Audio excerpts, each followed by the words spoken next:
सभी का स्वागत है एक बार फिर से आपके अपने YouTube चैनल यूनिक ज्ञान में। आज हम बीए थर्ड सेमेस्टर में हिंदी संस्मरण का उद्भव और विकास किस प्रकार हुआ उसको बहुत ही अच्छे तरीके से समझेंगे। साथ ही साथ हम ये भी समझेंगे कि हिंदी संस्मरण आखिर होता क्या है, उसके तत्व क्या हैं, प्रकार क्या हैं और उद्भव किस प्रकार हुआ, विकास किस प्रकार हुआ, बहुत ही अच्छे तरीके से समझेंगे। अगर आप चैनल पर नए हों तो चैनल सब्सक्राइब कर लीजिए जिससे आने वाली वीडियोस आपको प्राप्त हो सकें। इससे पहले के जो भी चैप्टर्स कराए गए थे आपने नहीं देखे तो चैनल पर विजिट कीजिए और बहुत ही अच्छे तरीके से एक एक चीज़ को विस्तृत तरीके से समझाया गया है, तो जाकर वीडियो अवश्य देख लें जिससे आपका पेपर बहुत ही अच्छा जाए। सर्वप्रथम हम संस्मरण का अर्थ देखेंगे, तत्पश्चात उसकी महत्वपूर्ण परिभाषाएं, उसके पश्चात उद्भव एवं विकास को देखेंगे। देखते हैं कि जो संस्मरण शब्द होता है वह सम उपसर्ग एवं पूर्वक स्मृति, जिसका अर्थ होता है याद करना, धातु में ल्युट प्रत्यय के प्रयोग से निष्पन्न होता है अर्थात बनता है, जिसका अर्थ क्या होता है सम्यक संस्मरण अर्थात अच्छी तरह से स्मरण रखना, किसी भी बात को अच्छी तरह से याद रखना ही सम्यक संस्मरण अर्थात संस्मरण कहलाता है। हम अपने व्यक्तिगत जीवन में नित्य ही अनेक व्यक्तियों के संपर्क में आते रहते हैं। संसार का साधारण व्यक्ति इन क्षणों को प्रायः भूल जाता है, किंतु जो संवेदनशील लेखक के अंतःपटल पर ये क्षण हमेशा हमेशा के लिए अंकित हो जाते हैं। जो साधारण व्यक्ति होते हैं हमारे संसार में, वह प्रत्येक अनेक ऐसे क्षण होते हैं जिनको भूल जाया करते हैं, लेकिन जो संवेदनशील लेखक होते हैं, जो संस्मरण के लेखक होते हैं, उनके अंतःपटल पर ये जो क्षण होते हैं मिलने के एक दूसरे से या कोई भी क्षण उनके एकदम दिमाग में बैठ जाता है और इन क्षणों को याद जब लेखक की अंतरात्मा को झकझोरती है तो वह संसारण साहित्य की रचना के लिए प्रवृत्त होता है। जब वही जो यादें रहती हैं जब लेखक के अंतरात्मा को झकझोरती हैं तो वह साहित्य की रचना में प्रवृत्त कर देते हैं अर्थात उसे लिख देते हैं। अतः यह कहा जा सकता है कि स्मृति के आधार पर किसी व्यक्ति का या विषय के संबंध में लिखा गया लेख या ग्रंथ संस्मरण कहलाता है। क्या कि स्मृति के आधार पर किसी व्यक्ति या विषय के संबंध में लिखा गया लेख या ग्रंथ संस्मरण कहलाता है। इस संबंध में कतिपय विद्वानों द्वारा दी गई परिभाषाएं जो हैं हम आपको बताते हैं अच्छे तरीके से। जैसे कि आप अगर साधारणतः परिभाषा जानते हैं और लिख देते हैं और साथ साथ ही किसी एक महान विद्वान द्वारा दिए गए परिभाषा को लिख देते हैं, तो जो साधारण परिभाषा लिखता है और जो एक किसी लेखक के द्वारा या किसी विद्वान के द्वारा दिए गए परिभाषा को लिखता है उसमें बहुत फर्क होता है। उसको अधिक अंक प्राप्त होते हैं जो साधारण परिभाषा के साथ साथ किसी एक विद्वान के द्वारा दिए गए परिभाषा को लिख दियाते हैं। इसलिए आपको एक किसी न किसी हर एक टॉपिक पर विद्वान के बारे में या विद्वान के द्वारा दिए गए परिभाषा को याद कर लेना है जिससे आपको अच्छे अंक प्राप्त होंगे। अब हम देखेंगे डॉक्टर चौहान के अनुसार संस्मरण क्या है। संस्मरण लेखक किसी घटना, स्थान या व्यक्ति से संबंधित निजी अनुभूतियों की स्मृति को साकार रूप प्रदान करता है जो अंदर ही अंदर उसके मन को कुदेरती है, मतलब कुरेदती है और अभिव्यक्ति के लिए उसके मन व प्राण को उद्वेलित करती है।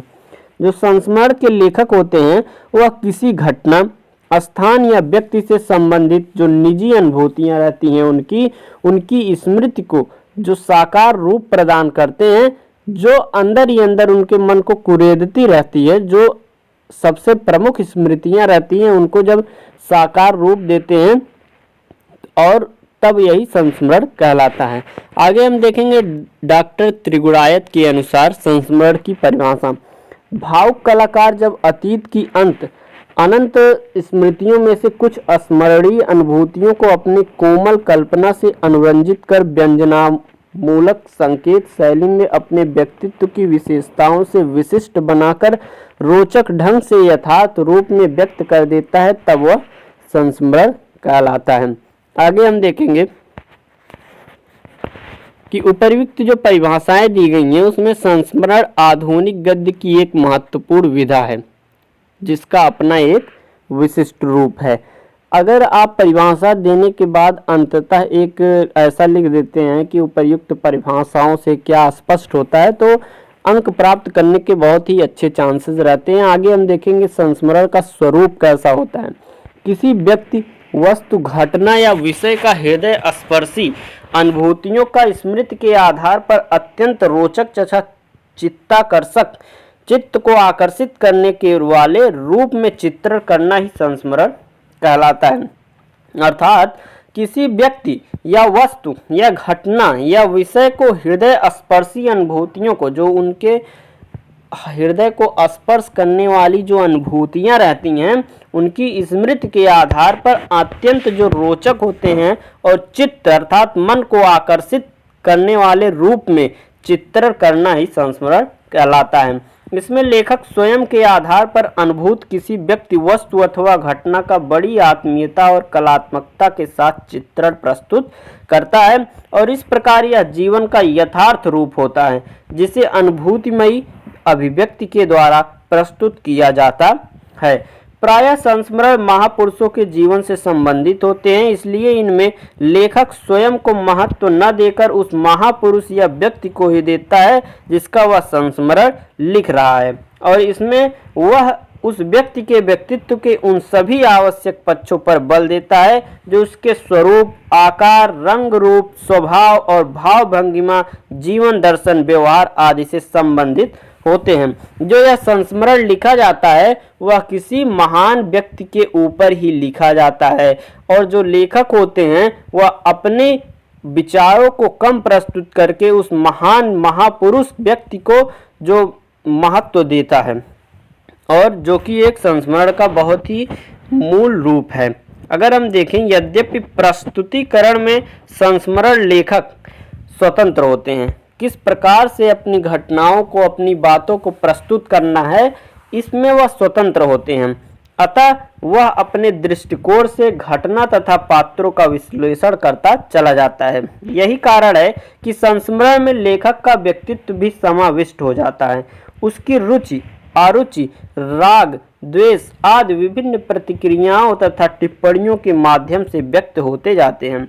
इस प्रकार वह इतिहासकार की भांति तथ्यपरक विवरण मात्र नहीं देता है, अपितु वह अपनी अनुभूतियों को साहित्यकार से सजा संवार कर अभिचित्रित करता रहता है। वह तथ्यपरक रूप से खाली विवरण नहीं देता है, वह अपनी जो अनुभूतियां रहती हैं उसको साहित्यकार से सजा संवार कर अभिचित्रित करता है। आगे अगर हम देखें, आत्मकथा और संस्मरण में अंतर है कि आत्मकथा में कथा का प्रमुख पात्र लेखक स्वयं होता है, जबकि संस्मरण का प्रमुख पात्र कोई और होता है। और संस्मरण लेखक जब अपने विषय में लिखता है तो उसकी रचना आत्मकथा के निकट होती है, और जब दूसरे के विषय में लिखता है वह जीवनी जैसी प्रतीत होती है। इसी प्रकार संस्मरण और रेखा चित्र में भी अंतर विद्यमान है। जो संस्मरण होता है वह किसी दूसरे के ऊपर लिखा जाता है, लेकिन जो आत्मकथा होती है वह लेखक स्वयं के ऊपर लिखता है, अपने बारे में लिखता है। यही आत्मकथा और संस्मरण में अंतर होता है। रेखा चित्र में वर्णन की अधिकता रहती है, जबकि संस्मरणों में विवरण की रहती है। अगर हम देखें, रेखा चित्र में वर्णन की अधिकता रहती है, लेकिन जो संस्मरण होता है उसमें विवरण की अधिकता रहती है। संस्मरण व्यक्ति के किसी एक पक्ष की झांकी प्रस्तुत करते हैं, जबकि रेखा चित्र व्यक्ति के व्यापक व्यक्तित्व पर प्रकाश डालते हैं। दोनों में बहुत कुछ समानता भी है। संस्मरण रेखा चित्र की भांति अतीत का होता है, वर्तमान और भविष्य का नहीं हो सकता है। संस्मरण क्या होता है? रेखा चित्र की भांति अतीत पर लिखा जाता है, लेकिन वर्तमान और भविष्य का नहीं हो सकता। हाँ, यह अवश्य है कि लेखक अतीत की घटना में कल्पना का सम्मिश्रण कर सकता है और इससे वर्णन में विशेष सजीवता आ जाती है। आगे हम देखेंगे संस्मरण की विशेषताएं क्या क्या होती हैं। संस्मरण जो होता है वह लेखक की व्यक्तित्व और अनुभूतियों पर आधारित होता है। मतलब जो स्वयं अनुभूति करता है वही लेखक लिखता है। किसमें? संस्मरण में। किस पर आधारित होती है? लेखक की व्यक्तित्व अनुभूति पर आधारित होता है। अगला हम देखेंगे संस्मरण में स्मरणकर्ता तथा स्मरणीय दोनों की समापन स्थिति होती है। जो याद करने वाला है और तथा जो याद किया जा रहा है, दोनों की समापन स्थिति होती रहती है। तीसरी विशेषता यह है कि संस्मरण में लेखक वर्ण वस्तु के साथ साथ अपने विषय में अपनी मन स्थिति या अपने ऊपर पड़ने वाले प्रभाव को भी प्रस्तुत करता है। जो उसकी वर्णन करने वाली वस्तुएं रहती हैं, उसके साथ साथ अपने मन की स्थिति पर पड़ने वाले प्रभाव को भी संस्मरण में वह प्रस्तुत करता है। अगली विशेषता है कि संस्मरण यथार्थ पर आधारित होता है, यथार्थता से संबंधित होता है संस्मरण।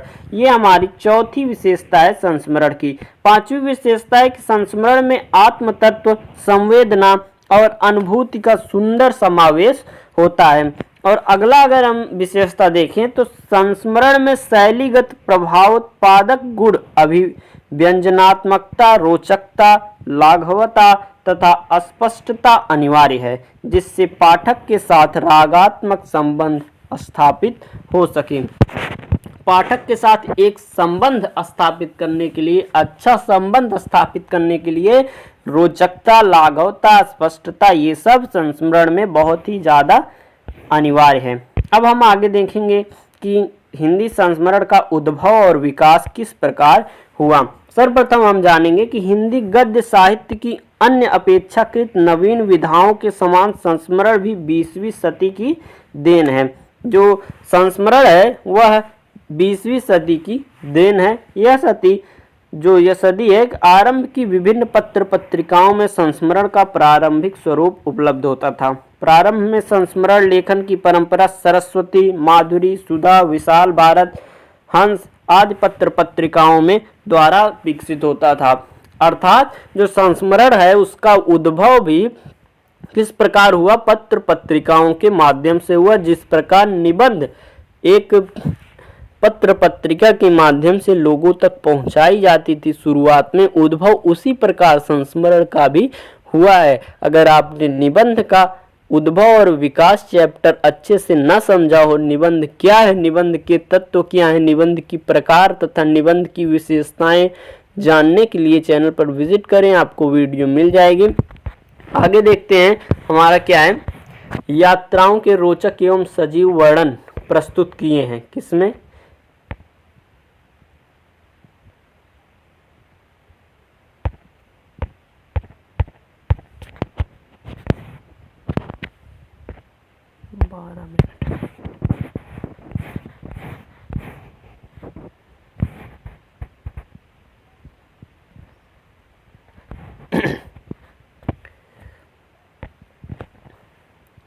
आगे देखते हैं हिंदी में इस गद्य रूप का प्रचलन।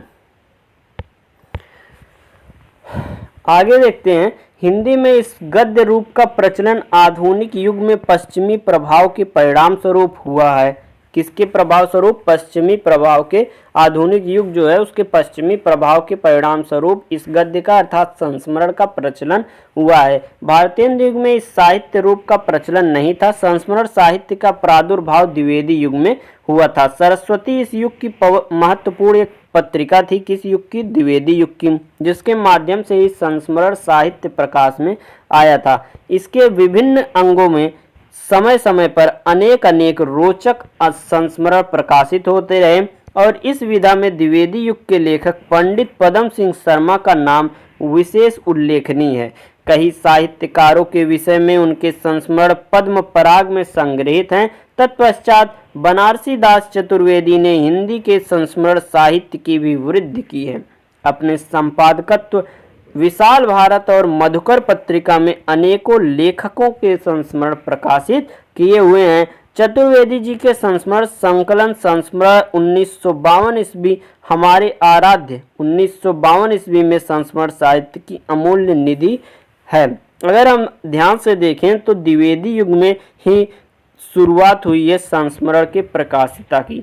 किस प्रकार से द्विवेदी युग में किस किस लेखकों के द्वारा किस किस पत्रिका में संस्मरण को प्रकाशित किया गया है, उसको हम अच्छे से देख रहे हैं कि चतुर्वेदी जी ने संस्मरण संकलन के जो संस्मरण है उसमें 1952 ईस्वी में हमारे आराध्य संस्मरण साहित्य की अमूल निधि है और उन्होंने जिन विशिष्ट व्यक्तियों पर संस्मरण लिखे हैं उनमें श्रीधर पाठक, मेरी तीर्थ यात्रा और शंकर गोस्वामी और द्विवेदी जी को वर्ण विषय बनाकर द्विजेंद्र नाथ ठाकुर, रामानंद चट्टोपाध्याय, दीनबंधु एंड्रयूज, प्रेमचंद्र, गणेश शंकर विद्यार्थी, महावीर प्रसाद द्विवेदी, रुद्रदत्त शर्मा, मीर साहब किशोरीलाल गोस्वामी, पंडित कृष्ण बलदेव वर्मा, पंडित तोताराम सनाड्य, स्वामी भवानीदास सन्यासी, पीर मोहम्मद मुनीस, नारायण दास खरे, देवी दयाल गुप्त, शील जी, साधक जी, आत्मा आजाद की माता जी मुख्य हैं। उन्होंने बहुत से लोगों के ऊपर संस्मरण लिखा हुआ था। आगे अगर हम देखें, बाबू शिवपूजन सहाय कृत मेरा जीवन, शिवपूजन जी द्वारा क्या लिखा गया, मेरा जीवन, श्री राम नाथ सुमन कृत मैंने स्मृति के दीप जलाए, संस्मरण संकलन भाषा की लालितमयी प्रस्तुति के कारण हिंदी संस्मरण साहित्य में विशेष स्थान रखती है। शिवपूजन जी द्वारा लिखा गया था मेरा जीवन और श्री राम नाथ सुमन जी द्वारा लिखा गया था मैंने स्मृति के दीप जलाए। बाबू शिवपूजन सिंह सहाय ने जिन विशिष्ट व्यक्तियों पर संस्मरण लिखे उनमें से रविन्द्रनाथ ठाकुर, मदन मोहन मालवीय, शिवनंदन सहाय, बद्रीनाथ भट्ट और माधव शुक्ल, श्याम सुंदर दास, सूर्यकांत त्रिपाठी निराला, मुंशी नव जादिक लाल, पारसनाथ सिंह आदि मुख्य हैं। अगर रामनाथ सुमन ने मैंने स्मृति के दीप जलाए में जिन प्रमुख साहित्यकारों पर संस्मरण लिखे हुए हैं उनमें पुरुषोत्तम दास टंडन, वृंदावन लाल वर्मा, चतुरसेन शास्त्री, शिवपूजन सहाय, कृष्णदेव प्रसाद गौड़, विनोद शंकर व्यास आदि ये सब प्रमुख हैं। श्रीमती महादेवी वर्मा रेखा चित्र के साथ साथ संस्मरण लेखन में भी अपना विशिष्टता के कारण प्रतिष्ठित हैं। पद के साथ ही नाम से उनका संस्मरण संकलन प्रकाशित है। इस संकलन में 7 व्यक्तियों की कविंद्र, रविंद्र, जयशंकर प्रसाद, मैथिली शरण गुप्त, सुमित्रा नंदन पंत, सुभद्रा कुमारी चौहान, सूर्यकांत त्रिपाठी निराला और सिया राम शरण गुप्त पर उनके संस्मरण है। ये इम्पोर्टेंट हो जाता है महादेवी वर्मा जी का पथ के साथी नामक जो संस्मरण है उनमें किसके किसके बारे में लिखा गया है। कविंद्र, रविंद्र, जयशंकर प्रसाद, मैथिली शरण गुप्त, सुमित्रा नंदन पंत, सुभद्रा कुमारी चौहान, सूर्यकांत त्रिपाठी निराला, सिया राम शरण गुप्त पर उनके संस्मरण हैं। और इसके अतिरिक्त अन्य संस्मरण लेखकों में बाबूलाल, गुलाब राय, पद्मलाल, पुन्नालाल बख्शी, सिया राम शरण गुप्त, पांडे बेचन शर्मा, उग्र चतुरसेन शास्त्री, विष्णु प्रभाकर, डॉक्टर रामविलास शर्मा, डॉक्टर नागेंद्र आदि विशेष उल्लेखनीय हैं। ये थे हमारे संस्मरण का उद्भव किस प्रकार हुआ, जो कि हमने बहुत ही अच्छे तरीके से देखा और परिभाषा भी समझी, विशेषताएं भी हमने आपको बताई। अगर वीडियो आपको अच्छी लगी हो तो अपने दोस्तों के पास शेयर करें तथा चैनल सब्सक्राइब करें जिससे आने वाली वीडियोस आपको मिल सकें। धन्यवाद, मिलते हैं अगली वीडियो में।